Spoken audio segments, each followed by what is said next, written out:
Hi, I'm Rick Bleiweiss, and I'm here today with Tori Eldridge. And Tori is a fabulous person and the best-selling mystery and thriller author of 𝐃𝐨 Storm and Lily Wong Mysteries, Dance Among the Flames. Her newest book, which you can see behind her, and I'm holding up, Hawai'i Rage, um, and numerous short stories, including one in the mystery anthology Back in Black, which Tori and I both have stories in. Um, Her books challenge people perceptions, empower their spirit, and they've garnered numerous distinguished awards and nominations, including the 2021 Crimson Scribe for Best Book of the Year. That's quite an accomplishment. Um, Her debut short story was featured in Suspense Magazine's Best of 2014 issue. Her horror screenplay, The Gift, was a semi-finalist for, get this, the prestigious Academy Award Nicole Fellowship. I hope I'm embarrassing her. And a number of her books have been optioned for TV series and films. Now, Tori, you might not be able to tell this, or you can, is of Hawaiian, Chinese, and Norwegian descent, and we'll get into that.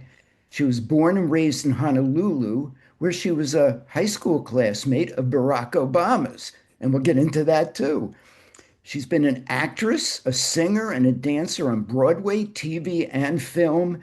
She travels the US lecturing and giving seminars on ninja arts, on women's protection, weapons. She holds a fifth degree black belt in, I never heard of this before, but Toshindo Ninja Martial Arts. We'll talk about that. And she currently lives in Portland, Oregon, where I understand she dotes on her grandchildren, as I do on mine. So, hi, Tori. Welcome and thank you for doing this with me. Oh, how's it, Rick? Thanks so much for inviting me on your show. Oh, you're welcome. So let's start at the beginning. Okay, you're Norwegian, First, there was Chinese. light. Yeah, And then first there were there was light. dinosaurs. So talk to me about this background of yours. How did your parents meet with such diverse backgrounds, and what effect did they have on you? Oh, wow, we really are starting at the beginning. Yeah. Okay. All right. Well, okay, my father was Norwegian from North Dakota. He joined the army. My mother was Hawaiian Chinese from Maui.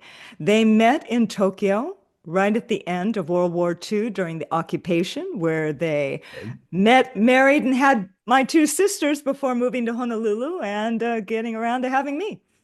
Well, I'm glad they did. Yeah, me too. And as for how that has informed, my life and my work, oh my goodness, considerably.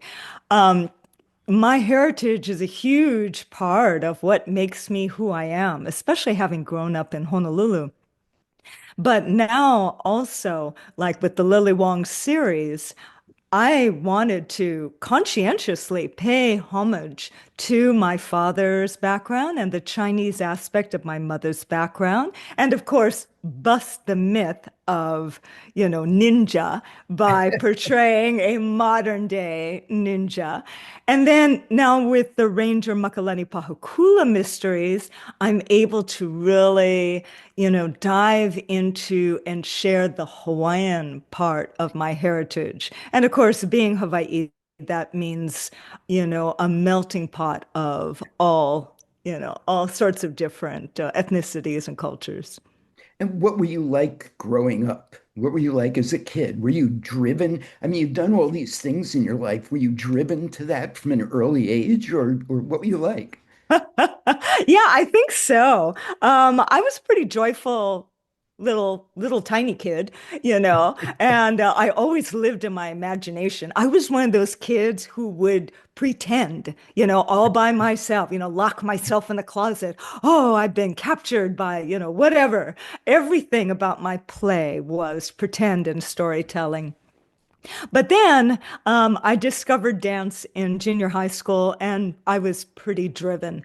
By 16, I knew my goal was to perform on Broadway, and Oh, cool. everything was geared to that. Yeah, I Wow. was really painfully serious Wow. and ambitious. It sounds a little like me because I was driven to music, rock and roll, Mm. and I remember spending many a moment in my bedroom. My parents bought me a PA amplifier, and Ooh. I pretended I was a radio DJ playing all my favorite music to myself. So I Oh, get I the love whole that. idea. Oh yeah, when I wasn't dancing, teaching, or choreographing, I was singing in, the elite choir. I was taking singing lessons with an opera singer. I was, acting in the plays and community theater. So by the time it came to apply, early notification to Northwestern. Can you Oh, believe it was the only university I applied to? really? What was I thinking? Now, Yeah, it why? happened to Why? be. Why? Why Why? was Why? it the only one? Well, it was 2 blocks away from a very prestigious dance studio, and I had met the owner of that studio on the top of a volcano in a dance retreat when I was 16. And he offered me a scholarship. And of course, I said, well, I have to graduate high school first. And he said, that's fine. And so Northwestern was 2 blocks away. And I planned a 4 city, 5 college tour in 3 days by myself. Wow. And Wow. I interviewed at Northwestern and I decided, well, that's where I need to go. And that's the only place I applied to. I cannot imagine any student today Yeah. only applying to one university. Thank God I got in. Yeah. No kidding. Yeah, yeah. But that was a crazy thing. I only stayed 1 year though. Oh, you did? Yeah, I warned my dad straight up. I said, I'm not going to graduate. I'm just testing the waters. I need to find out where I stand. And, Okay. three Northwestern musicals later, I called him halfway through the school year and I said, this is going to be it. I'm going to go to New York. Wow, that was pretty bold of you. Yeah, yes, it really was. Well, I want to go back to high school though for a Oh, second. Then high we'll pick school, this thread up my because, favorite time. well, Ah. uh, not or yes. I want to talk about Barack Obama. I Oh, mean, obviously, it sounds like you knew him back when you were in high school, did you? I did. I did. Oh, he was such a cool dude.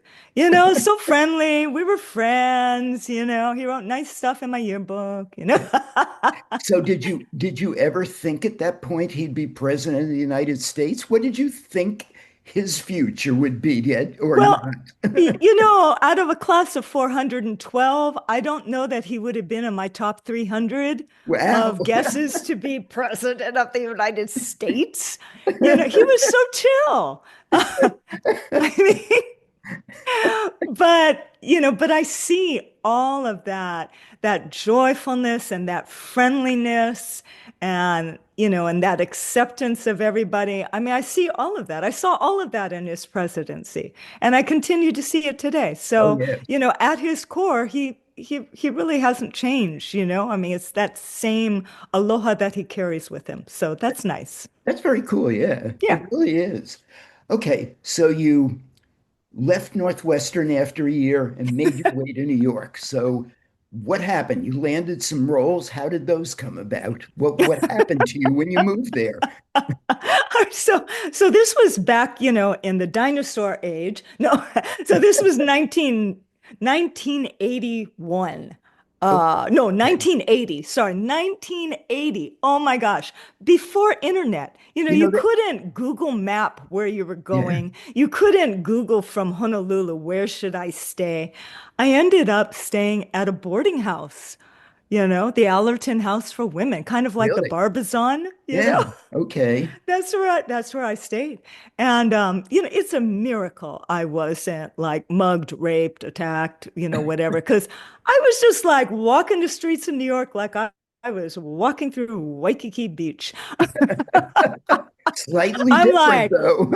I'm Hawaiian. This is just how I am, and I'm in the big cities, so there. It was hilarious actually. But I immediately, when I got there, I thought, this city has my energy. And I just took to it, immediately. Got dance cards, got to the right studios, found a voice teacher, all that. my very first audition was for a single replacement for the musical *𝐿𝐼𝐼𝐼, Okay, I remember Bob that. Fosse's Sure. *𝐿𝐼𝐼𝐼.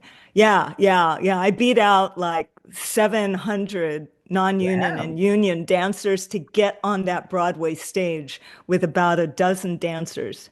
Wow. Yeah, yeah. You must have been really good. Came really dang close to getting that job.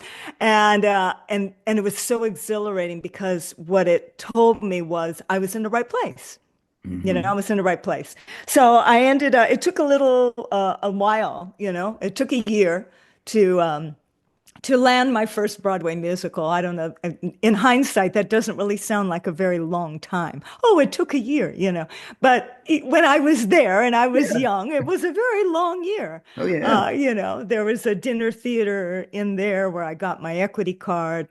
And so my first Broadway musical was with Michael York.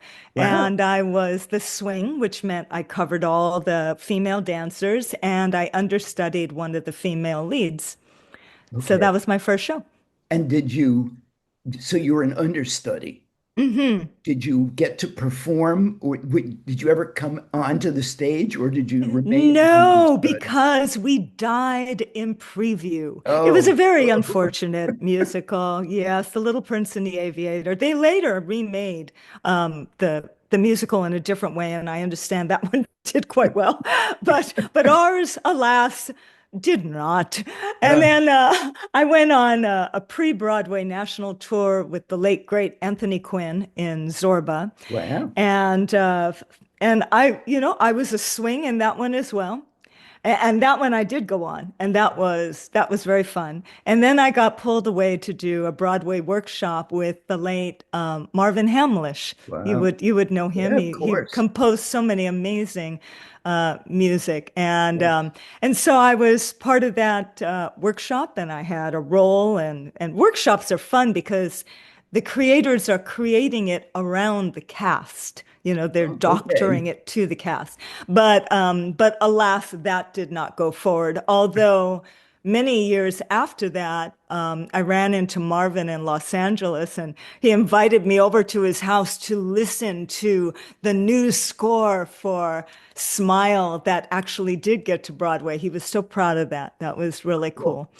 And then after that, I was cast in the original company of the first national company of cats. Oh, really? So Cool. we opened a year after Broadway.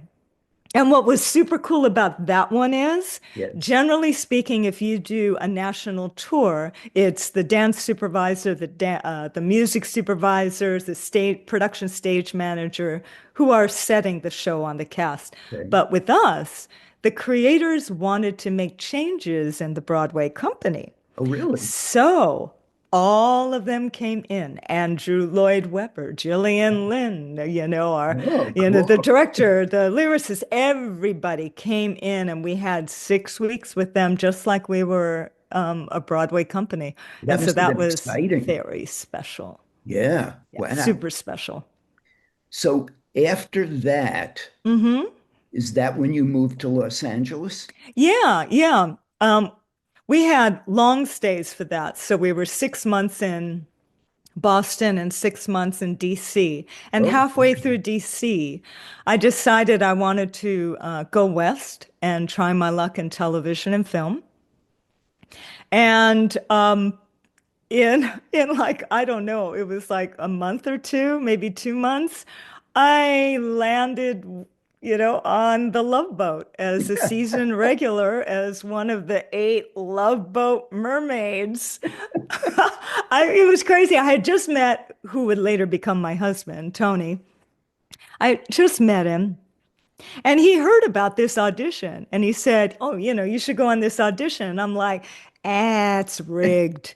It's rigged. They had already been to like 8 cities, oh, Chicago, San Francisco, New York, Florida, blah, blah, blah, blah, blah. right, right. Texas, somewhere in Texas. And they were finishing it off in LA with this big cattle call. And I'm like, oh, please. And he's like, what do you got to lose? Just go. So I went and, about 5 p.m. that night, I called him on the phone and said, "Hey, guess where I am? I'm at the top of the Bonaventure Hotel having cocktails because I'm a Love Boat mermaid." That's how Terry Hatcher got her start. Oh, really? Same thing. Yeah, they pulled her from San Francisco. She was a 49ers cheerleader I didn't know before that. that. Yeah, Oh, before, wow. and then Love Boat, and then she went on to do, Yeah. Lois and Clark and, all Desperate Housewives and a really great movie that's escaping me, something about Hollywood. But yeah, she's had a great career. Was that a fun set? I mean, was that a fun experience, the Love Boat for those It years? was, we were on for the entire 10th season. I Yeah. think they hired us. We were like the resident act. And so we would be in scenes, but we always had a production number. And usually, not always, but usually it was with guest stars. So once it was with Betty White and Carol Channing, once it was with the Temptations. Really fun stuff, right? And so, we just had really neat experiences. I remember doing a scene with Ted Lange, who was, a regular. He played the bartender guy, right? And Felicia Rashad, she Yes. was on, and so that was really fun. So there were things like that. And then, like I would do a pilot and, I had some reoccurring things on I don't know, cable show for Valley of the Dolls. And Well, that must have been somewhat different, Valley of the Dolls from the Love Boat. oh, yeah, yeah. Well, funny enough, by then I thought I had retired. Yeah, I got married, I got pregnant, and just before my eldest son was born, half of my face went paralyzed. Really? Yeah, yeah, no kidding. See, you didn't Wow. know this about me. No, Woo, not many people no. do. Yeah, if you look really close, you can see it. I can only raise one eyebrow. Really? Oh, Yes, I'm not being flirtatious. The other do, one just doesn't work. do they know what caused it? Yeah, Bell's palsy. Really? Yeah, Wow. 2 days before my son was born. So there Wow. I was, Yeah. and it was bad. I mean, Wow. it was really bad. Like if you saw only one side of my face, you would swear I was the most depressed human. Wow. Meanwhile, I was smiling on the left side. Yeah, it was horrible. Oh, It was really wow. horrible. And it Sorry. lasted a long time.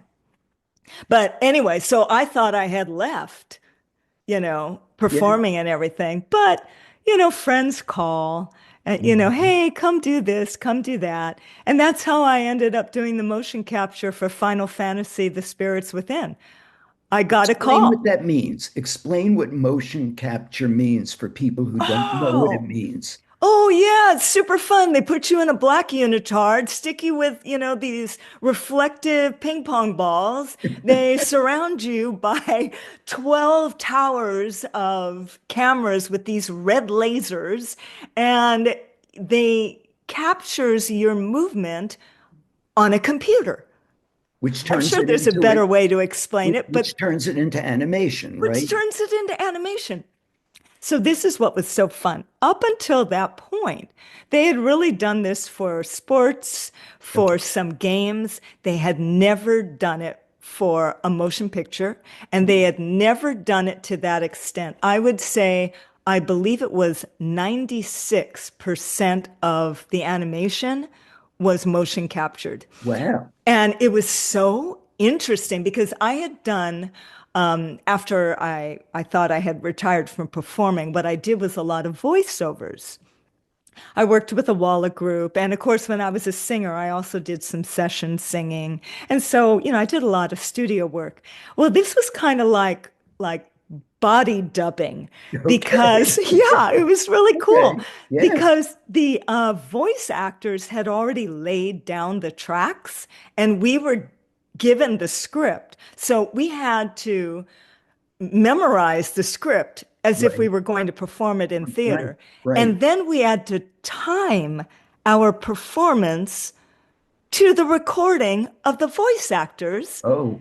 on a stage made of basically pipe cleaners. It was really interesting. It was very fascinating. Oh, cool. Yeah. So you mentioned singing. Mm. So tell me what what your experience was with Brian Wilson of the Beach Boys. Yeah, yeah. Okay, so, I saw myself as, Whitney Houston combined with Paula Abdul Madonna. Okay, Okay? That, I mean good. that's where That's I a was good going. one. I sang, R&B, huge range because I had these big soprano notes, and of course I was a dancer. Great. But my singing teacher, Seth Riggs, was the singing teacher to the stars. And one of those stars was Brian Wilson. And so he got me an audition for this. Well, back then, this is before his comeback, really. And so he and Eugene Landy, who was basically controlling his life, that was his Yes. psychiatrist slash manager slash who knows what. Yes. They had this vision of Brian Wilson and the Beach Girls.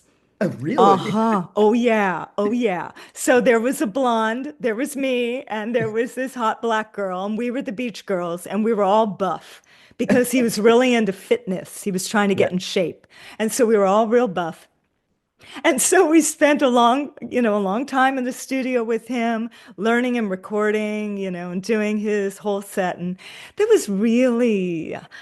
was fascinating. It was inspiring. It was a bit tragic. It was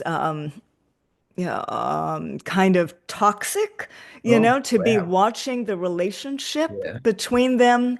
And ultimately, I realized that this was not a good this was not a good thing. This was not a good thing for me, especially when they changed from we're paying you as session singers to, hey, we're all in this together. So Uh, let's just donate our time. And I was like, I don't think so. And I remember my teacher, he was appalled. oh, He was so upset with me. What if it becomes this huge thing? You're throwing away this chance. And I said, look, they could end up on the cover of People magazine with a #1 hit chart, and I wouldn't want to be involved in this. wow. There's something toxic about this. And Yeah. sure enough, the whole thing, completely imploded Loaded. and it went away. Ended up being a very good choice and a very smart lesson for me, to realize that, sometimes you have to really pay attention to these things and know when to walk away. Yeah. Hmm. I've had that happen in my life too, believe me. I get it. Yeah.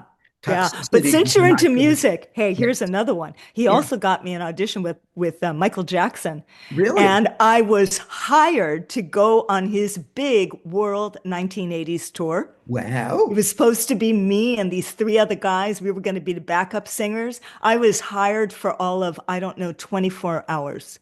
And then what Because happened? then I get this call. Oh, we're so sorry. Sheryl Crow and back then, before she was Sheryl Crow, Bro. she had a backup group, and obviously they were really good, right? They were a group, and they became available, and Michael Jackson went with them. So I got beat out. Okay. So I was hired for all of a day. Okay. But you were going to dance and sing, No, right? I was going to sing. I was going to be a Sing. backup Oh, singer. okay. Isn't that funny? Of Yeah. all things. But yeah, Oh, yeah. well, that was cool. That's a great life experience, though. Hmm. I Well, probably wouldn't have married my husband because, you'd it been would have been a somewhere very else. long tour. Who knows? I know. But that's what life's about, coincidences and things happening. I know. So talk to me about karate, and I don't, am I pronouncing it correctly? Toshindo? Toshindo. Yeah, So yeah. tell me about that and the work you do with the women's protection and Oh stuff. boy, I mean, we're taking a very circuitous route to, my life as an author.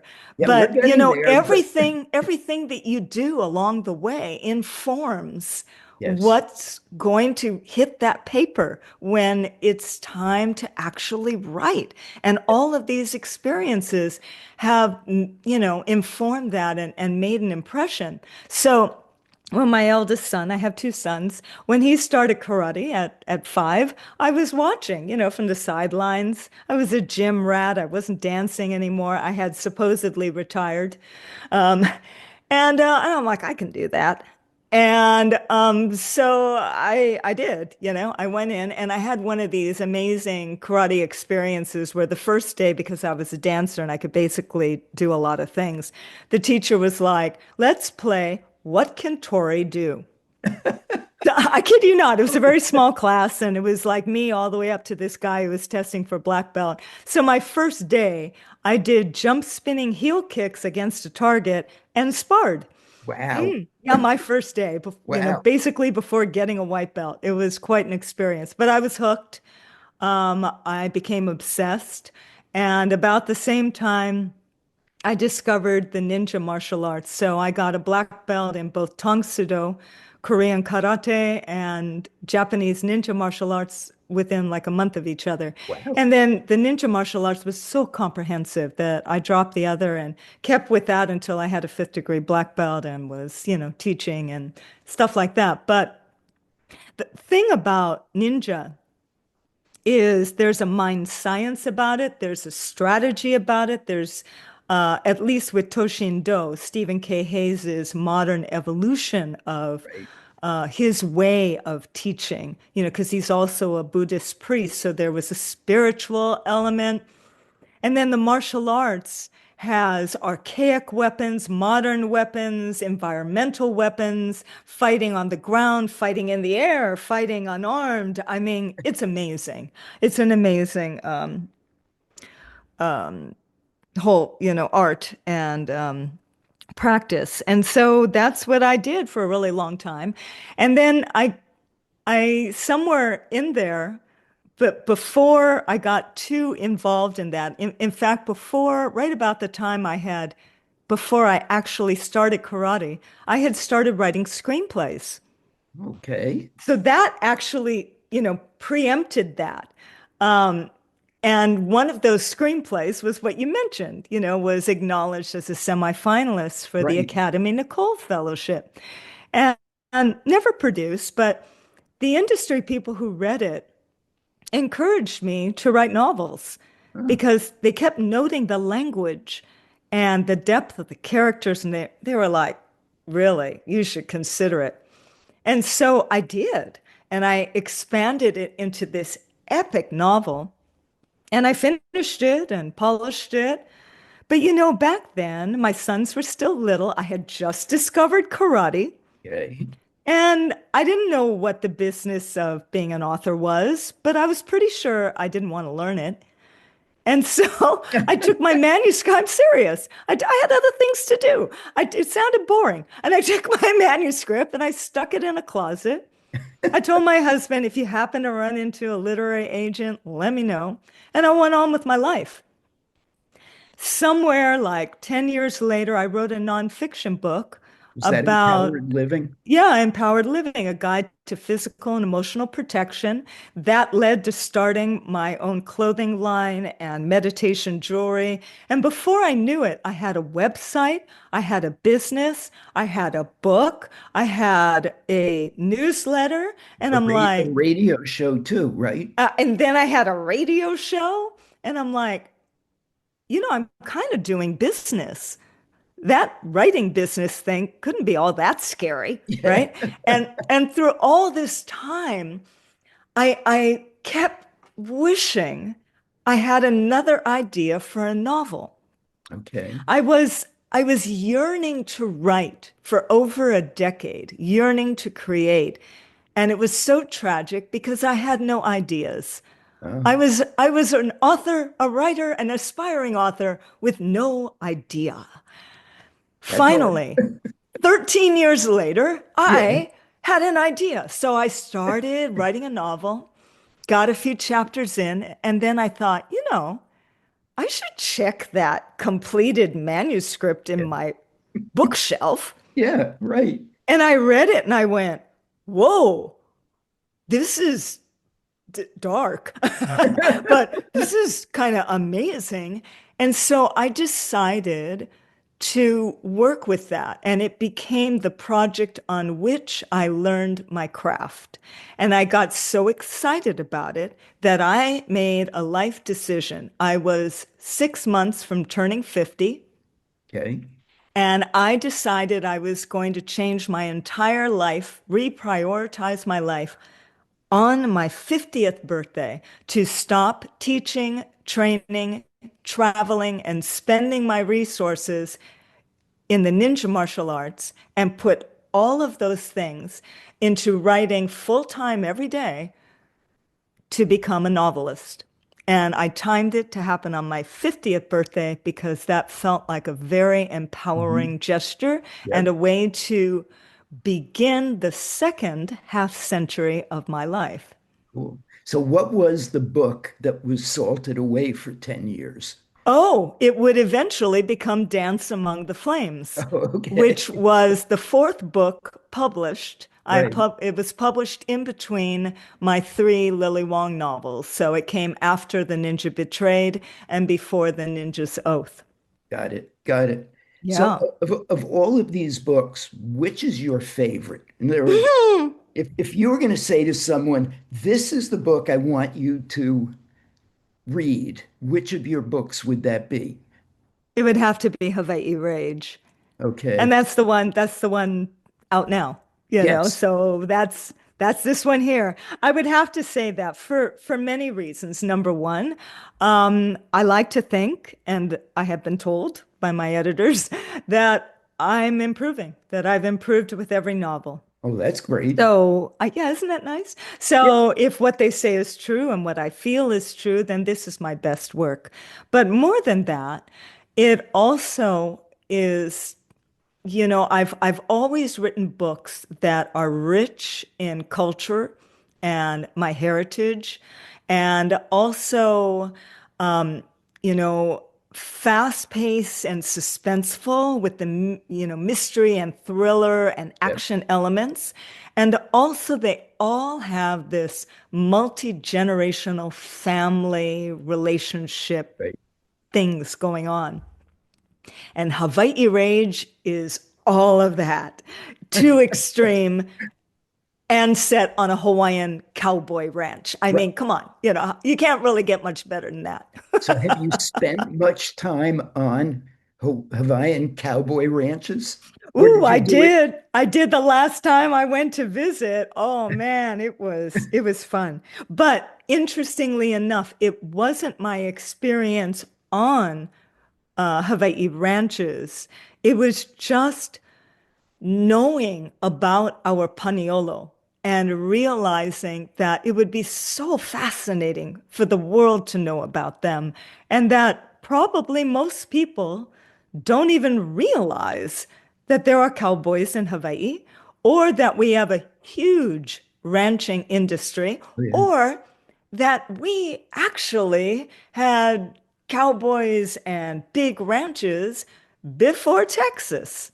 I didn't know it was before Texas. Well, before Texas was Texas, you know Texas, what I mean? right? Back when it was Mexican, oh yeah, Right. the vaqueros were there doing Yeah. it big time. But yeah, we got our vaqueros came over to Hawaii and taught the Hawaiians and the locals there, the immigrants who had moved there for plantation work and stuff, how to become Hawaiian cowboys.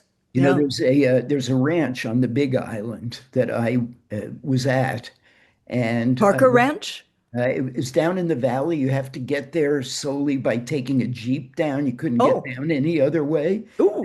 Yeah, it was really fabulous a few years ago, and it was interesting because I went on a trail ride. My wife and I both went, and it was in the middle of summer, and my horse decided it was hot, so we went to a stream, and it decided to take a bath with me Oh my on it. gosh.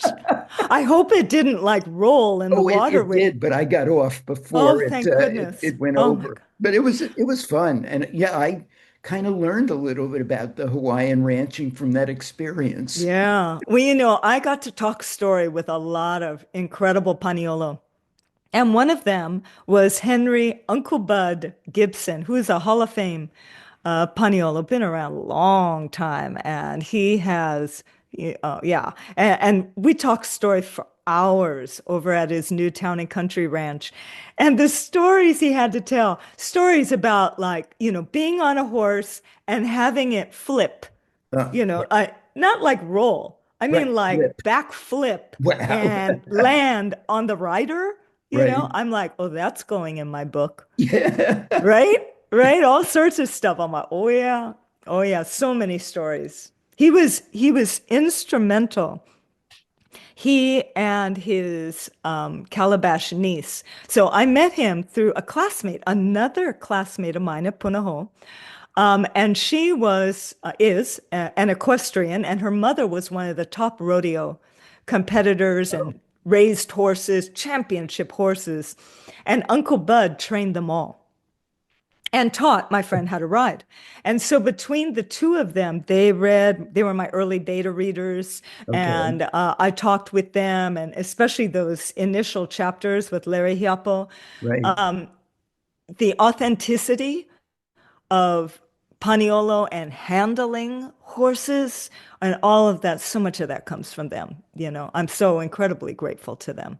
I know when I write my Scorpion novels, I do a Mm. ton of research into England of the 1910s, and I know what it's like to research a book. So I can only imagine how much research you did on the ranches and the cowboys. Oh man, it was so fun. And the last time I was there, I also went on this Mauna Kea ranch that was so different from the Waimea ranches. I went on a ride on with Na'alapa Stables, which is part of the Kahua Ranch, which happens to be owned by Senator Tim. Um, oh my goodness, Robbins. Robbins? Oh, I can't believe I'm just like all of a sudden just completely That blanking. happens. Yeah, yeah, so blanking. And he was so gracious too because he spent like an hour on the phone with me talking and Oh, everything that's and nice. sent me this beautiful thank you letter when I sent him an ARC. Tim Uh, Richards, not Robbins. What am I thinking? That's the director. Because we were yeah, talking about acting. yep, yep. Anyway, that was a lush, beautiful ranch on which I based my 𝐸𝐵𝐿𝐸 ranch. My 𝐸𝐸𝐵𝐿𝐸 ranch would fit right alongside between that and Okay. Punahou Ranch if there were room. That's where it would be. There isn't, but that's where I'd put it, right? And then there's another ranch that's starkly different in my book that I modeled after this other ranch that I visited. And that was like, lava and oh, wow, it was so different. Okay, So so different. speaking lava, so Hawai'i Rage, Speaking of great, lava, yeah, great segue. So Hawai'i Rage opens with a young man falling into a lava. It really explodes right out of the first word oh, good. into a lava tube. Now, is that based on something you were told, or that pure fiction, or Oh no. There was actually there's a ranch owner who has a ranch down in well, I mention it in passing in the book. And when she was like 18 or something like that, high teenager, she was, out with her horse and she fell into a lava tube wow, with the horse. wow, Yeah. So yeah. when I read about that, I'm like, oh, somebody's falling in a lava tube. The kid didn't fall in with a horse. He fell in on a, ATV kind of a Right, thing. right. But still, I thought, oh, yeah, we got to have a lava tube. Oh, absolutely. So now, would you mind doing a short synopsis of what the storyline is of the book? Oh, yeah, sure. Okay, so my protagonist is Makalani Pahukula, and she was a ranger over in Oregon at this big Crater Lakes National Park, Right, law enforcement ranger. So, she's got skills, she had responsibility, right, all that kind of stuff.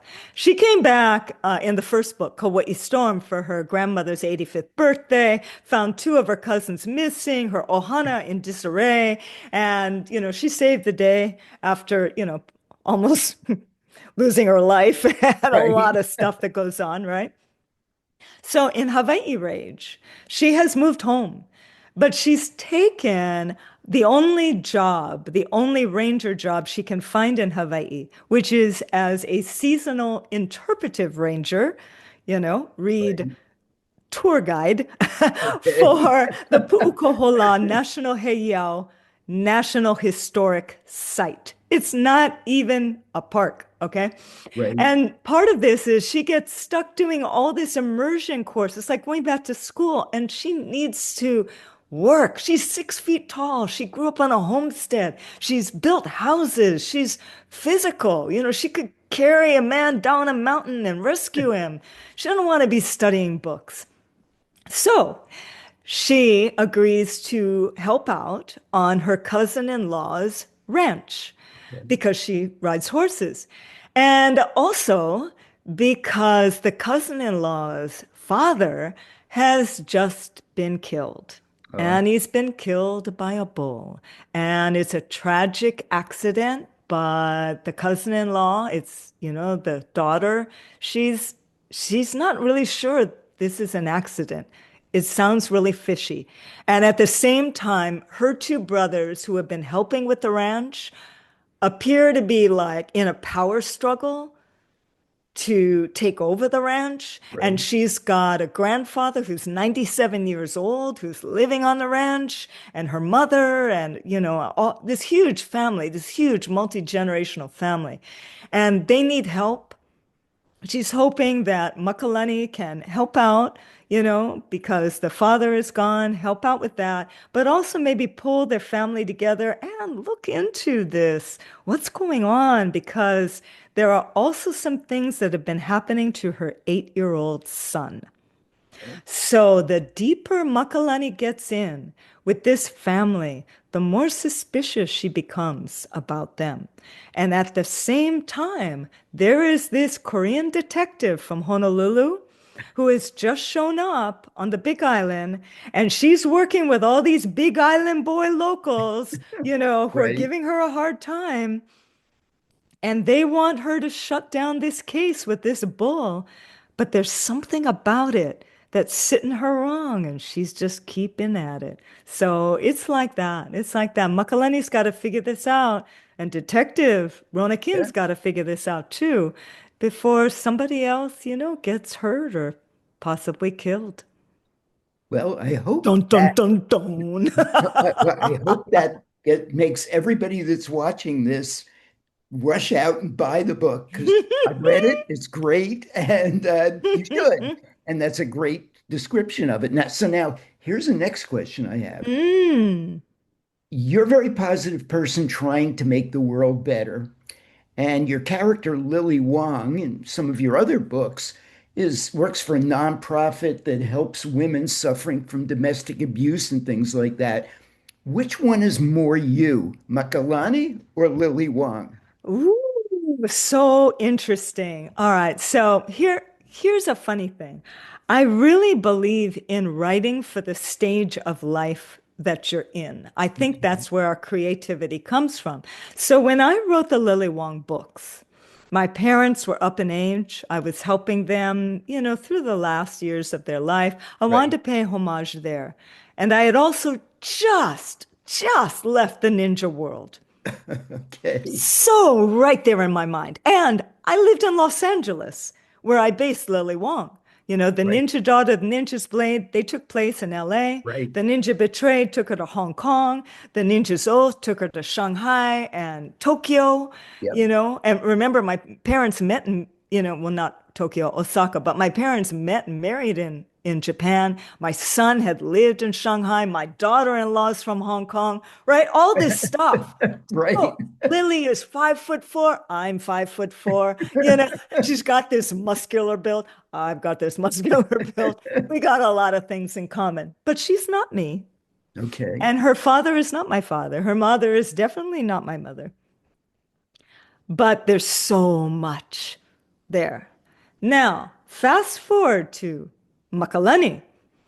I started writing this after I became a grandmother, after I became a tutu. Okay, that's Right. Hawaiian for grandma. And when my son and daughter-in-law named my granddaughter Moana, I knew that the Hawaiian heritage was important to them. And I was so happy to see that. And that meant That is good. that I would be the keeper of that heritage. Yep. But I had been away from home for like 40 years. Okay. I needed to reconnect, even deeper. I mean, I grew up singing and dancing in Hawaiian, but I didn't speak ʻŌlelo Hawaii. There were so many things. I still visited, but I wasn't grounded. And so I wanted, if I were to write a book in Hawaii, it couldn't just be an entertaining mystery thriller set in Hawaii. Right. I have a lot of friends who have written fabulously entertaining books and done a very good job of portraying Hawaii. But that wouldn't be enough for a Kanaka Maoli author like me. Right. I would have to write something that would ring true to Native Hawaiians and speak to the issues that Native Hawaiians are experiencing and struggling with in Hawaii today. And yet I am part of the Hawaiian diaspora, Yes. like Makalani. Makalani has been away for 10 years. Right. Now she's going back to Hawaii. She has to, and this I believe is universal to everyone, she has to fit in back home. Because when we leave, it changes. Yes. How we fit in with our family, how we fit in with our community, how we fit in with that hometown, the culture, no matter where you're from, it's not the same. And people are not looking at you quite the same. You're right. And so she's going through that feeling of being an outsider at home. And so that's a theme that I really want to touch on to relate to everybody and also bring with Makalani. Now, the other thing that, Makalani grew up on a homestead. I did not. I grew up in ritzy Kahala, living on, off the 11th tee of the Waialae golf course. Yeah, I went to Punahou, all that kind of stuff, right? We did not have the same upbringing. However, we had the same drive. We have the same energy. We have the same work ethic. We have the same desire to be in motion, in action, and doing something, Yeah. right? And that is what I tap into for Makalani. And we both have a lot of social angst. You wouldn't know that probably, but trust me, it's there, especially when I was in high school, which is why I was like, oh, yeah, we get to talk about high school. Yeah, so good. No. So, yeah, Makalani had problems there, too. And I got to pour all of that in to Kauai Storm. That was way fun. Yeah. So I don't know. What can I say? They both draw from me, and neither one of them are me. I'm almost embarrassed to say this, but the stories that I have had in these mystery music and murder collections, anthologies that we both had a story in that one book, because I've had stories now in 4 of those. And the first 3 were set in Maui and Kihei or Kihei. Fun. But I'm not a native. So, Yeah. you were talking about more the realistic that would, ring true. And I wrote it more from a man who comes from New York and goes there Great. to escape. So I wrote it more from a tourist standpoint. See, and that's perfect. That is absolutely perfect, right? You have to have an objective. Yeah. My objective was, here I am, Native Hawaiian, writing Right. authentically about Hawaii. I want to bring you in. E kupa mai, come on in. Right. Velina mai, Yeah. come join me. Let me show you Hawaii as you have never Mm. experienced it before. Yep. Yep. That's great. That is what I want. And to this end, this is why there are words in ʻŌlelo Hawaii that are in these books. And there are characters who speak varying degrees of Hawaiian Pidgin English or not, Hmm. because that's how locals speak. Some do, some don't. They sound a little different. And so that's in there as well. So I was really so grateful that Brilliance Publishing Right. invited me to audition to narrate my audiobooks. Oh, cool. No, Yeah, I say it that way because I am endlessly amused by the fact that I had to audition to narrate my audiobooks. The only thing I didn't have to do, I had to turn in sample, with my sample right. chapters. The only thing they didn't do was send me, the author, the sample chapters of me, the aspiring narrator, for me, the author, to decide and possibly approve. Right. They didn't do that, you know. It would have been hilarious if they had, It but would they have. didn't. So your writing style, are you Yeah. a pantser or a plotter? Yeah, I'm definitely not a pantser. Um, I am a plotter. I really like I go from premise to paragraph to, I start big picture and I get in. And before I actually start writing the first real sentence, I Right. have an idea of the chapters and the acts and how it lays out and where it's going and how it's going to end. As I've written more books, I've noticed that I do that less and less. It's hilarious. When I did the Ninja's Oath, I could only do that chapter by chapter summary for the first half. The second half, I knew where she was going. I Right. basically knew what was going to happen, but I couldn't plot it out chapter by chapter. I had to live it.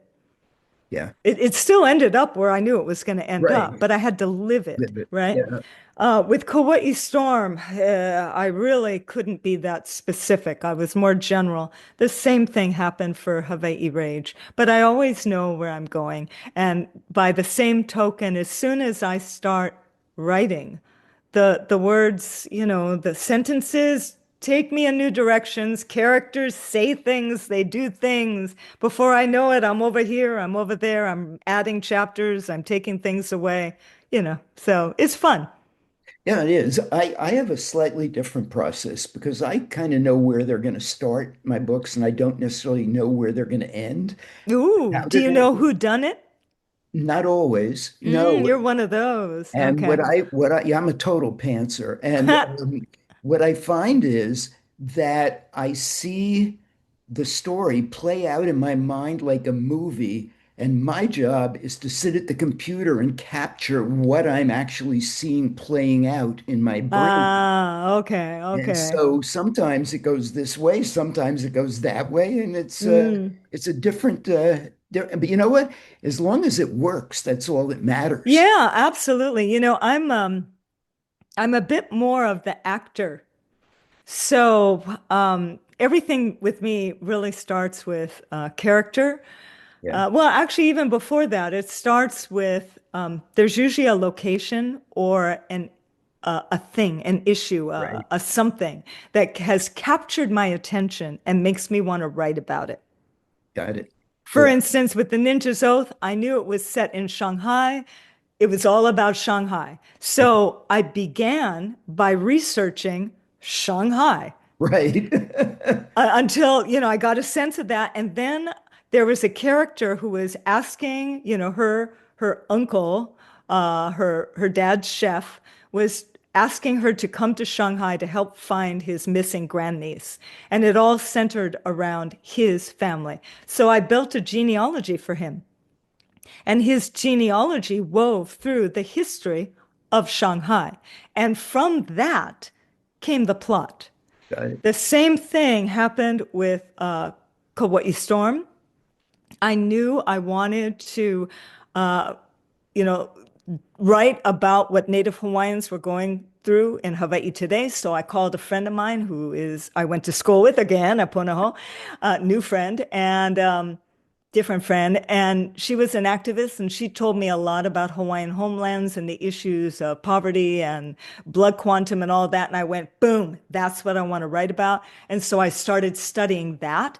And from there came I already kind of had this idea of this character. And so I blended that research with a whole huge genealogy for Makalani Right. for Kauai Storm. And the fun things about, like, if you guys I know a lot of people, they'll listen to the audiobook, but they'll also buy the paperback because they have, The genealogy. isn't that cool? A Yes, very genealogy. cool. And so for Kauai Storm, it's Makalani's genealogy. And for Hawai'i Rage, the genealogy is for the 𝐻IAPO family. And that goes back to the very first, one of the very first Mexican vaqueros. And it's from that research that the genealogy happens and characters happen. And from there, the plot ideas happen and Right. the story happens. But then when I start actually writing, because I have written those books, the recent books, in a close third person that really has their narrative voice, Right. I'm in that character, like an actor, you Right. know? I feel like I'm in that character. I read aloud when I write. When I do dialogue, I have conversations, arguments with myself in character out loud, while I'm writing. Yeah, I do that. That's I good. do fight scenes like that too. Do you? Yes, I fight myself in my home when no one's looking, Wow. hopefully. Unless my husband walks through the door, or now that I'm living with my grandkids, I try not to do that because I don't know what they would think.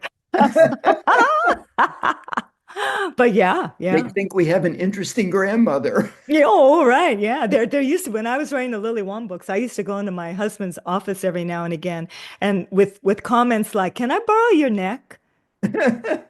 Yeah.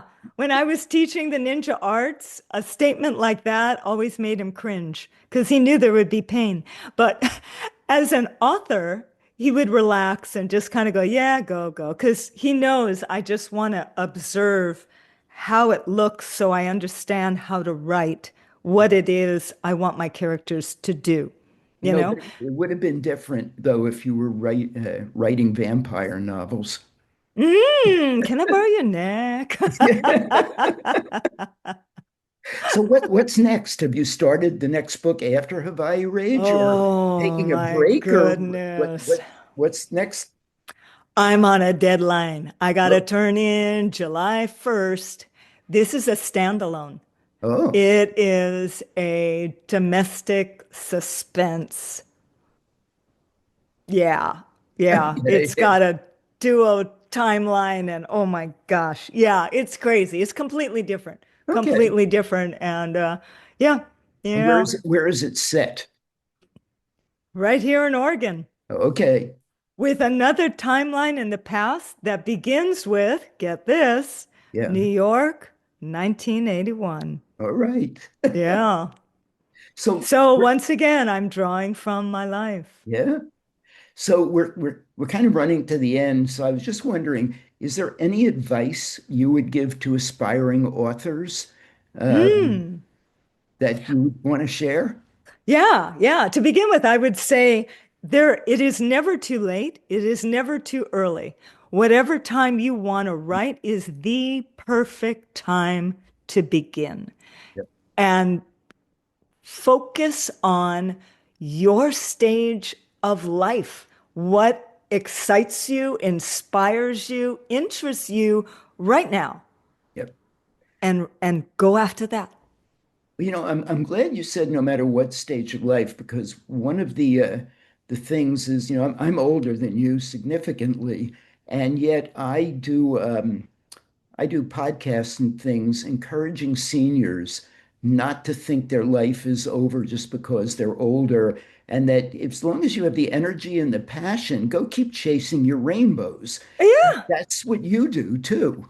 Yeah, that's why I said being a novelist is the career for the second half century of my life Right. because the way medical advances happen exponentially. That's right. I am completely open to the probability that I will have a third half century of my life. It's very So possible. I don't know what I'll be doing then.